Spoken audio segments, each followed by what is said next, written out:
आइए सुनते हैं उसने कहा था कहानी चंद्रदर शर्मा गुलेरी की।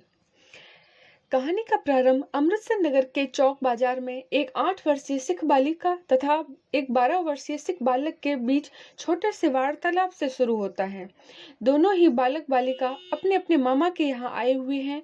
बालिका व बालक दोनों सामान खरीदने बाजार आए थे कि बालक मुस्कुराकर बालिका से पूछता है, क्या तेरी कुड़माई हो गई? यहाँ कुड़माई सगाई का अर्थ है। इस पर बालिका कुछ आंखें चढ़ाकर कहती है, धत, और दौड़ जाती है। लड़का मुंह देखता रह जाता है।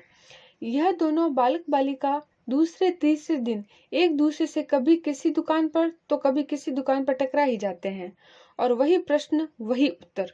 एक दिन ऐसा हुआ कि बालक ने वही प्रश्न पूछा और बालिका ने उसका उत्तर लड़की की संभावना के विरुद्ध दिया और बोली, हाँ हो गई। इस उत्तर को सुनकर लड़का चौंक पड़ा और पूछता है, कब? लड़की कहती है, कल देखते नहीं थे रेशम का कढ़ा हुआ साल। और यह कहकर वह भाग जाती है।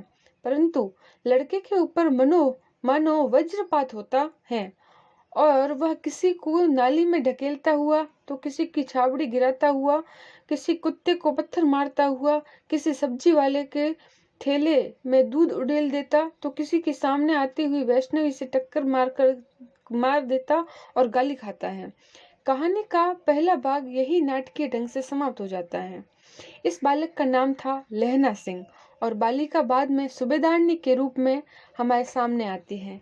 इस घटना के 25 वर्ष बाद कहानी का दूसरा भाग हमें दिखाई देता है। लहना सिंह युवा हो गया है, जर्मनी के विरुद्ध लड़ाई में लड़ने वाले सैनिकों में भर्ती भी हो गया है और अब वह 77 राइफल में जमादार है। एक बार वह 7 दिन की छुट्टी लेकर अपनी जमीन के किसी मुकदमे की पैरवी करने घर आया था। वहीं उसे अपने रेजिमेंट के अफसर की चिट्ठी मिलती है कि फौज को युद्ध पर जाना है, फौरन चले आओ। इसी के साथ सेना के सूबेदार हजारा सिंह को भी चिट्ठी मिलती है कि उसे और उसके बेटे बुधा सिंह को भी लाम यानी कि युद्ध में जाना पड़ेगा, अतः साथ ही चलेंगे। सूबेदार का गांव रास्ते में पड़ता है और वह लहना सिंह को चाहता भी बहुत था। लहना सिंह सूबेदार के घर पहुंच गया। जब तीनों चलने लगे तब अकेले में सूबेदार ने उसे कुड़माई हो गई वाला वाक्य दोहराकर 25 वर्ष पहले की घटना याद दिलाती है और कहती है कि जिस तरह उस समय उसने एक बार घोड़े की लातों से उसकी रक्षा की थी, उसी प्रकार उसके पति और एकमात्र पुत्र की रक्षा भी करे।